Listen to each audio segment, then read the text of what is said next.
Hola, mi nombre es Edgar Vargas, les agradezco a los organizadores de este trabajo y el espacio que nos han abierto a muchos colegas. Celebro la idea del foro permanente de precarización y con mucho gusto procedo a la presentación que preparamos para esta mesa de reflexión sobre la patronal en este cuarto día de actividades. Hace unos meses, cuando fue el primer foro de precarización docente en el que también participamos, hablé un poco acerca de algunos números y estadísticas que vemos en la gente que ha egresado, especialmente a los posgrados en México. No voy a repetir la misma charla, si quieren verla, ahí está en Facebook, con los números que son bastante desalentadores. Entre esos datos, por ejemplo, vimos el número del profesorado de la UNAM, de cómo en 20 años ha crecido casi el triple la cantidad de profesores por horas y cómo se ha mantenido la cantidad de profesores investigadores de tiempo completo. Y no sé si para bien o para mal, pero con la pandemia explotó este movimiento de profesores precarios en la universidad. Desde lo personal y como colectivo nos solidarizamos con esa y otras luchas por el trabajo académico con condiciones dignas. Para aquellos que no nos conocen, voy a comenzar hablando acerca de nosotros. Yo pertenezco a un colectivo al que le dimos por nombre Academia Mexicana de Científicos Precarios, el cual es evidentemente un apelativo entre parado y una verdad brutal acerca de cómo está el ámbito de la gente egresada de la educación superior en México.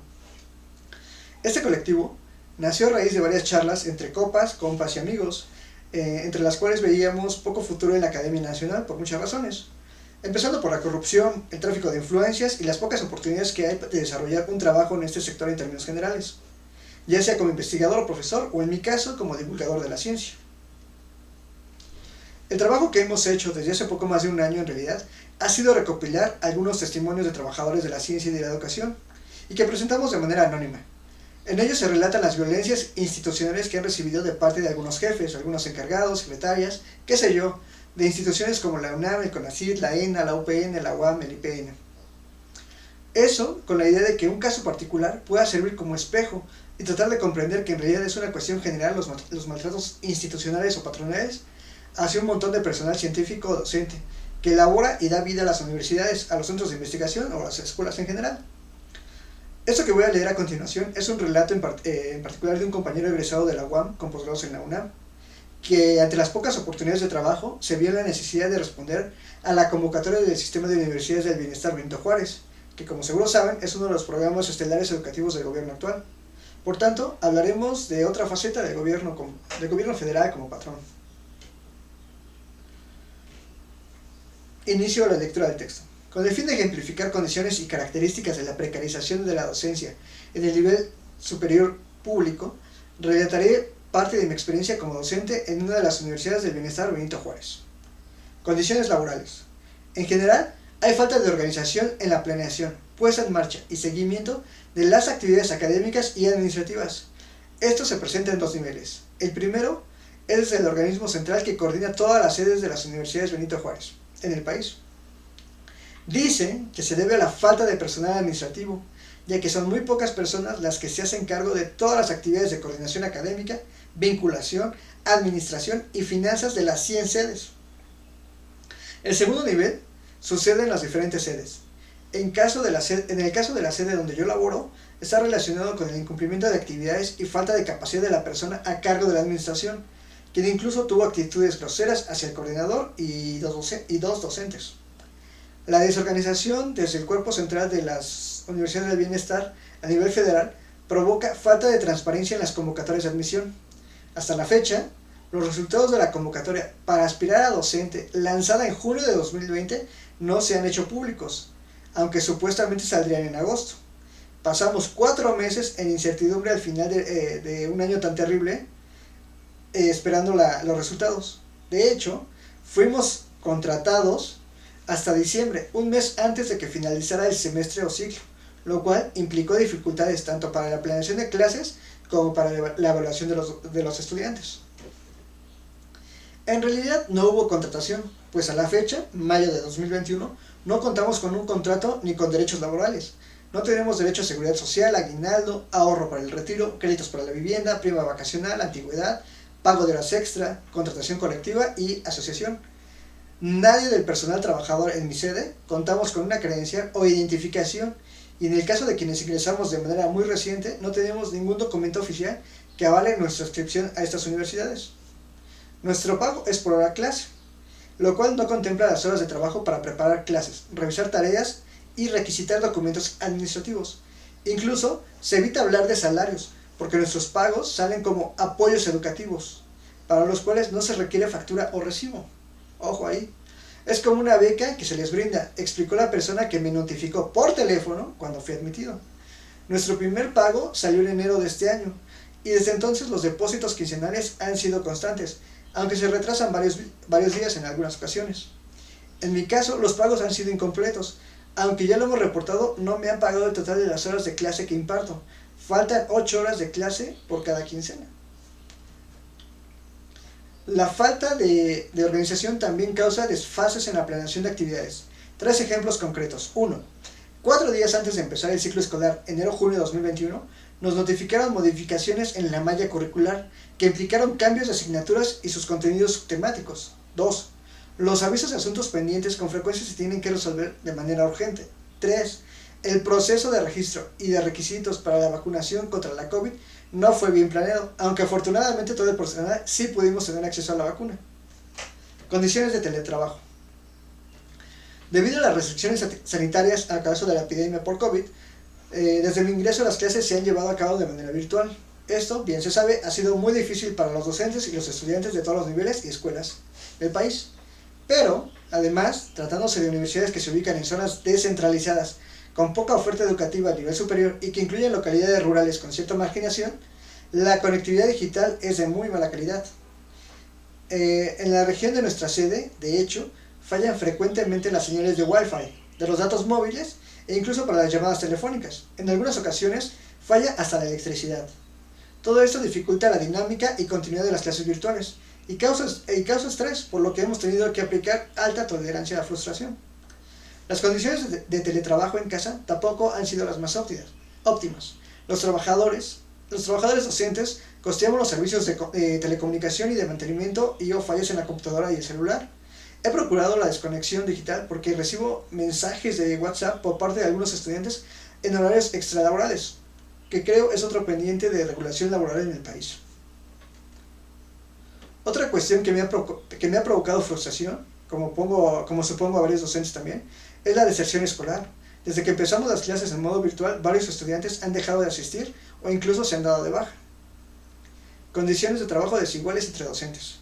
Existen condiciones desiguales entre la generación pionera y la generación reciente de docentes, en lo que se refiere a los pagos y también a la carga horaria con base en el número de asignaturas impartidas y el número de grupos escolares que se tienen. Por ejemplo, un docente imparte 4 asignaturas a 5 grupos escolares, mientras que otro imparte 2 asignaturas a 2 grupos. Bajo el esquema de pago por hora de clase de generación reciente, el primer docente obtiene un menor pago que el segundo, pues este recibe un pago de tiempo completo que supuestamente cubre todas las horas que reporta la quincena y que al parecer realmente no cumple.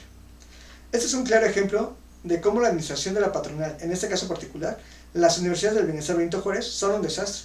Podremos achacarle que esto es por la muy reciente creación de este sistema, combinado con la pandemia. Sin embargo, no está muy lejos de lo que sucede en la universidad más antigua, más grande y con mayor presupuesto de todo el país, que es la UNAM. Fin del texto. Los relatos que recibimos muchas veces nos llegan en primera persona y nosotros los transformamos en un relato anónimo. Tenemos un compañero artista que nos hace el favor de colaborar con nosotros haciendo las ilustraciones que pueden ser vistas a manera de memes, pero nosotros les llamamos viñetas. Estas son acompañadas de 1 o 2 párrafos explicando la situación general que tratamos de reflejar, así como la postura que tenemos respecto al tema y lo que desearíamos que cambiara en el sistema. Así, por ejemplo, el primer caso que ilustramos y que hicimos viral en redes sociales fue el de una compañera muy cercana que se graduó del doctorado en física de partículas en una universidad pública del país. Sin embargo, a meses de egresar no pudo encontrar trabajo bien remunerado, ni siquiera un postdoc. Lo único que encontró fue de profesora de física en una secundaria privada, donde le pagaban alrededor de 60-70 pesos la hora frente a grupo. Afortunadamente metió papeles en varios lugares y lo único que pudo conseguir fue una beca de la Royal Society británica para hacer un postdoctorado en la Universidad de Southampton, Inglaterra, por lo que tuvo que abandonar el país. Este es un claro ejemplo de cómo aquellos... Ese caso, por ejemplo, es uno de aquellos que reflejan la expulsión de las personas que más han estudiado en México y que lamentablemente salen del país porque aquí no encuentran ninguna forma de vida acorde a sus capacidades. La docencia, que solamente la pudo ejercer de manera muy precaria en una secundaria privada, obviamente no le iba a dar las oportunidades de desarrollo y crecimiento en algo para lo cual ella es muy buena, que es hacer modelos matemáticos y programación computacional. También tenemos el caso de un compañero que tiene cerca ya de 40 años y va por su tercer o cuarto postdoc en 10 años. No tiene absolutamente ninguna seguridad o estabilidad laboral, ya que cada año o cada 2 años cambia de trabajo y de residencia, por lo tanto pues no tiene ningún derecho social a esta edad, ¿no? Tenemos el caso de un compañero que al egresar de su doctorado pudo cumplir los requisitos para ser candidato a SNI y sin embargo no pudo recibir ese apoyo porque no tiene ninguna inscripción, que es lo que pide el CONACYT para recibir ese apoyo. El único ingreso que tuvo igual a meses de egresar fue dar unas clases en una facultad como profesor por horas, obviamente con la total inseguridad de saber si lo iba a dar al siguiente semestre. También ilustramos otro tipo de cuestiones dentro de la academia, por ejemplo, que fue muy divertido y que llamamos la plaza en la piedra, ya que parece que solamente las plazas las pueden obtener aquellos ahijados, cuñados, concuños, primos, sobrinos, hijas, nietas de la vaca sagrada del Instituto Central de Investigación, aunque puede haber mejores candidatos para ocupar la plaza. Eso es historias de esas conocemos por montones todo el mundo. Tenemos otra ilustración que es aquella que refleja la otra precariedad, la de las vacas sagradas, aunque ustedes no lo crean. Por ejemplo, estas personas pueden tener más de 70 años, ser SNI 3, eméritos, y no poder jubilarse porque las condiciones de retiro son muy precarias, ya que hasta 4/5 partes de su salario o ingreso provienen de los estímulos o becas que no pagan impuestos y que no están contempladas en su salario base. De tal forma que al jubilarse recibirán una cantidad ínfima que no podría sostener su nivel de vida y mucho menos en la parte final de su existencia, donde tienen gastos relacionados con salud muy fuertes. Así que es triste que personas que después de 30 o 40 años de labor académica no se puedan jubilar dignamente y de esa forma dejar el espacio o la plaza a personas más jóvenes, y es un problema en el cual estamos entrampados pues la Academia Mexicana desde hace unos, que serán 10, 15 años, ¿no? Por ejemplo, el promedio de edad en el Instituto de Investigaciones Sociales, que es un dato que ellos lo dan claramente en sus informes, pues es alrededor de 65 años, ¿no? Con más de una tercera o 40% de sus investigadores teniendo más de 70 años, lo cual es preocupante. Hemos recibido un par de testimonios de becarios CONACYT de posgrado que van al extranjero y que han sido maltratados por la institución que les patrocina su beca, ¿no? En este caso el CONACYT. Les prometen y les firman becas y convenios con ellos, los cuales una vez que se van al extranjero y al cabo de algunos meses o hasta un año no reciben ninguna beca o ningún pago, lo cual hace insostenible pues vivir fuera del país y tienen que abandonar sus estudios. Esos niveles de violencia o maltratos institucionales se dan y no son pocos. Las instituciones y quienes están al frente de ellas muchas veces no se consideran patronales y tratan de zafarse de responsabilidades para con los investigadores, los docentes o en este caso los becarios. Lo más reciente que hemos hecho son los análisis de datos con algunas bases que hemos solicitado por transparencia a la propia UNAM y al CONACYT sobre la situación de la ciencia y la docencia en esas instituciones, las cuales han sido publicadas en nuestra página y que han sido compartidas muchísimo. Estas gráficas que hemos publicado tratamos de reflejar la desigualdad brutal que existe dentro de las instituciones públicas, que no es posible que sea tan grande o peor como la que existe dentro del país mismo. Es decir, la persona que gana más en estas instituciones es brutal la diferencia respecto a quien gana menos, de tal forma que es insostenible y es inviable seguir manteniendo este sistema. Criticamos a las instituciones como la UNAM y el CONACYT no porque queremos su destrucción o su desaparición, sino porque queremos mejorarlas, queremos hacerlas útiles a todas las personas, que no sean un coto de poder particular para algunos pocos, que no sean en los hechos como hasta ahora un patrón muy malo. Nos da pena que aquellos investigadores o profesores de tiempo completo que no coinciden con las luchas actuales por la dignidad docente, nos parece hipócrita que aleguen que quieren más presupuesto para ciencia, ¿no?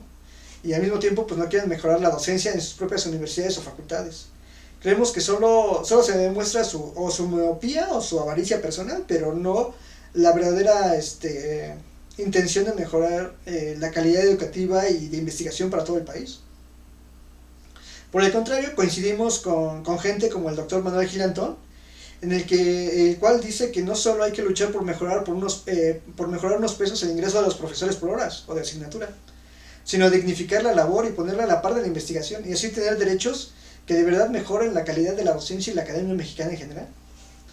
Y bueno, para finalizar, así como otros grupos o colectivos, es de nuestro interés dar a conocer cómo están los números y los indicadores de la situación académica nacional.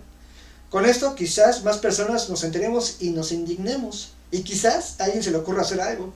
Y quizás se pueda cambiar algunas cosas con las luchas de todos y cada una de las personas interesadas.